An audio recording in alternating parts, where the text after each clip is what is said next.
In today's video, I'm going to be sharing a story, an email that came in last week.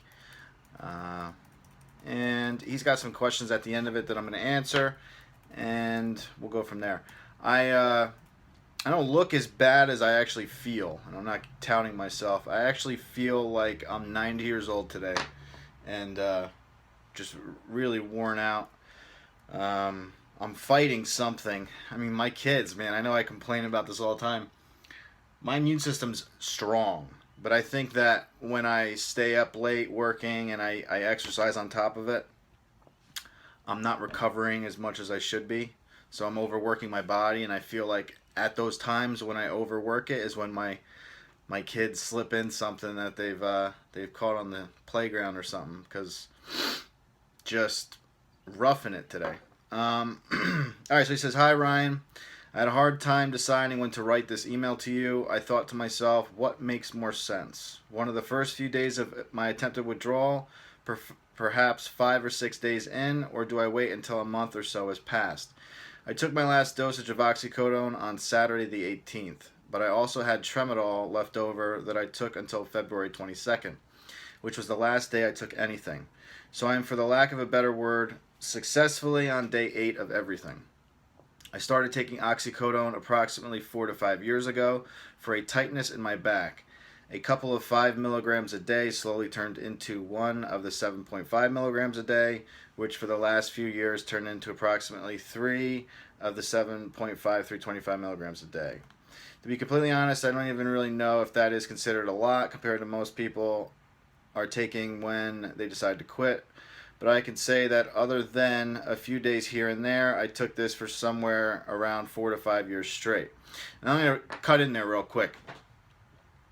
A lot of people go off of their dosage, and they consider how much you're taking prevalent more so as compared to how long you've been taking it. So if you've been taking, say, even 5 milligrams a day for 10 years, your body is used to having that constant supply of that 5 milligrams. So when it's just like, your body's so used to it over such a long period of time that when it goes away, your body doesn't even remember how to make stuff. Okay, and I'm not being literal there. I mean, it will come back, but it takes a while for your body to go, whoa, whoa, whoa, what's going on here? It's like grabbing up cobwebs, trying to figure out how to repair what is missing. Okay, so the fact that he says, I don't even know if it's a lot, but 4 to 5 years of use constantly, even at a low dosage, is going to cause some withdrawal symptoms, some pretty severe ones.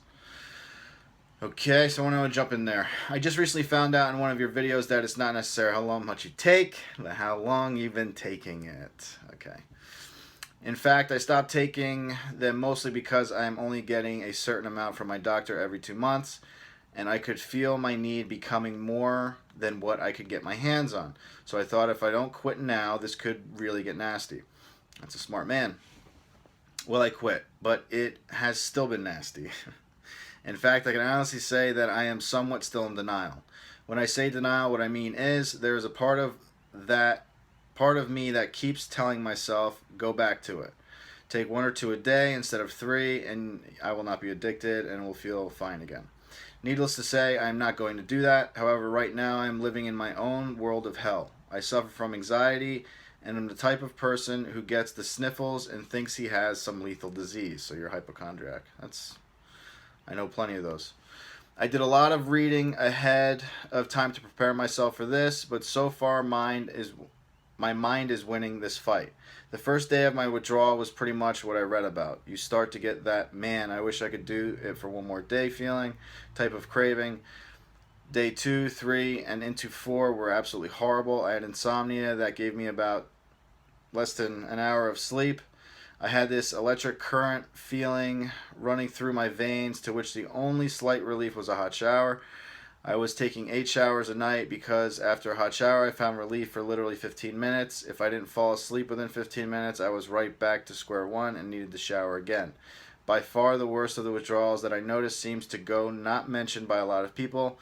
Not sure if they just forgot about them or if I am just the one of those people that is more sensitive to them. I have heard them called tremors, but the more fitting word I read on a blog was what a guy called them, zappers. That is pretty much the best way I described the feeling.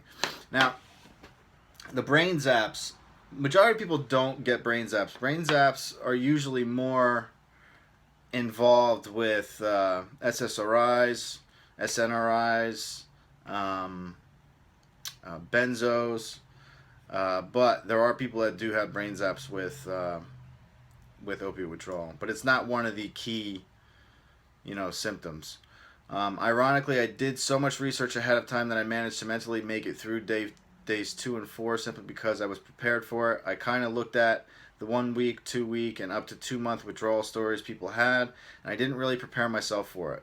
I think I just convinced myself that if I get through the zappers and the insomnia, how bad can the rest be? Well, let me tell you, the hard part has just begun. This is where I need your help, Brian. I am hoping you read this and can tell me beyond a shadow of a doubt that this is normal and just part of the game.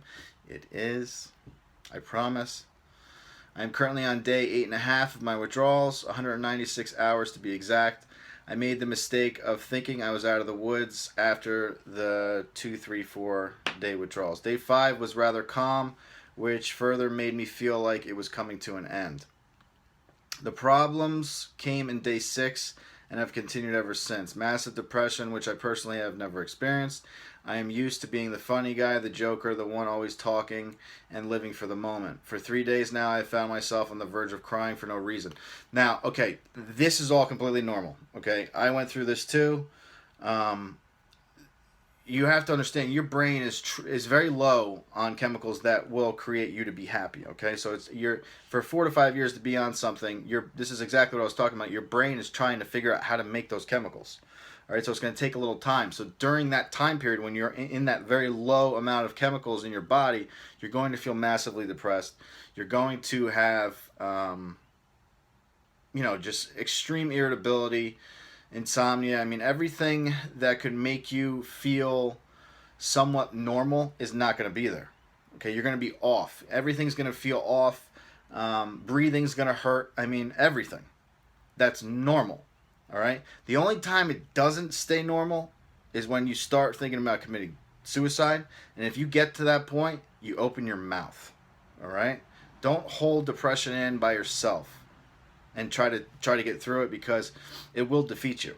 All right? If it gets to an extreme, there are certain levels. You're going to know if it's too much. Okay? But I went through this exact same thing. I mean, you feel like there's no reason to even keep breathing, but then you'll have like this shimmer of a moment where you'll feel good, and then it'll go away and it'll go really low again.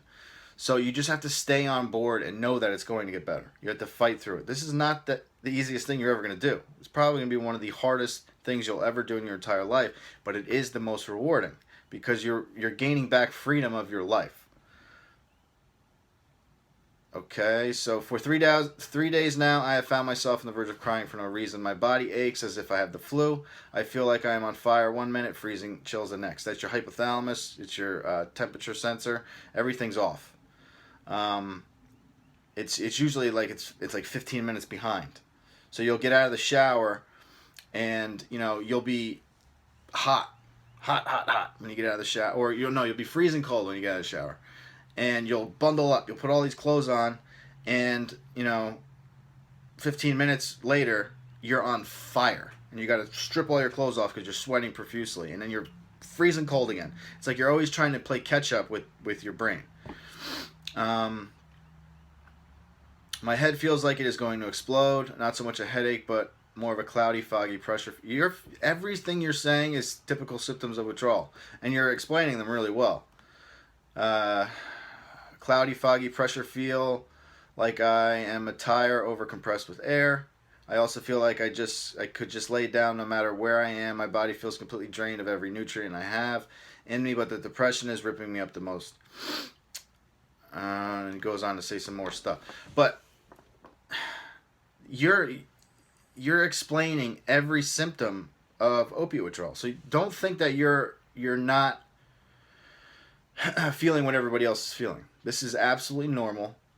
and you're doing the right thing. I mean, it's good that you're questioning everything and you're worried, but just stay the route.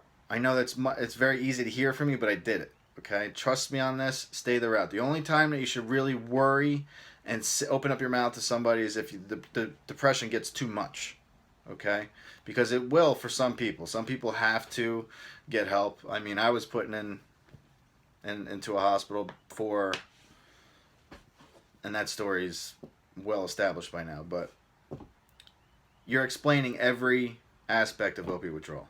So just understand that everything's fine and fight through it. Okay? Yeah. So if anybody has any questions or comments or advice for him, just give him some comments below that will, lift him up a little bit, because I could tell that there is fear here. There's a lot of fear in this email because you're unsure. But watch more of my videos. I mean, there's over 600 videos now. I talk about every one of these symptoms at least once in each video. Okay? So just check out some more videos. And write me and keep me updated on how you're doing. Alright? Questions, comments below. I will see you guys tomorrow. And send in some more stories to Ryan@ComSport.com. Alright? See you guys. Thanks.